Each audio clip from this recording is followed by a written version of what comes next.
শ্রমিকের উপর আল্লাহ যা যা ফরজ করেছেন তা আদায়ের অধিকার দিতে হবে আপনাকে। সালাতের সময় হলে তাকে নামাজ পড়তে দিতে হবে। নন মুসলিম হলে এটা ভিন্ন ইস্যু। তখন আপনি চেষ্টা করবেন একটা মুসলিম কোম্পানিতে যাওয়ার, মুসলিম মালিকের আন্ডারে যাওয়ার, অথবা তাদেরকে সবাই মিলে অ্যাপ্লিকেশন করে বুঝাবেন যে সামান্য ফরজ নামাজটুকু পড়ার অনুমতি, পারমিশন আমরা চাই। কিন্তু কোন মুসলিম এমপ্লয়ার নামাজের জন্য বাধা দিতে পারবে না।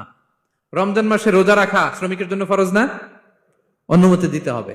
নারী কর্মীদেরকে, যারা নারী কর্মী আছে তাদেরকে পর্দার অনুমতি দিতে হবে, হিজাবের অনুমতি দিতে হবে। মালিক তো দূরের কথা, আমাদের বাংলাদেশে অনেক বিশ্ববিদ্যালয়ের শিক্ষকরাই অনুমতি দেয় না। এরকম ডাকাত শিক্ষক আছে না নাই? এরকম জালেম বাংলাদেশে আছে না নাই?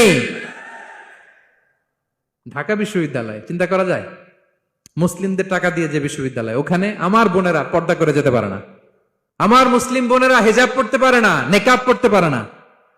এই অধিকার কি শিক্ষককে দেওয়া হয়েছে? কথা বলেন না, never. You never can do that.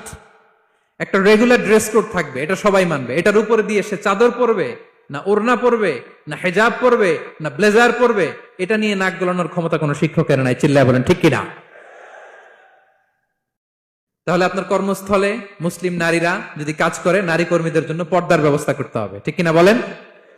হালাল ফুড খাওয়ার ব্যবস্থা থাকতে হবে। ওয়াইন খাওয়ানো যাবে না, ড্রিঙ্কস করানো যাবে না, পর্ক খাওয়ানো যাবে না, ঠিক কিনা বলেন?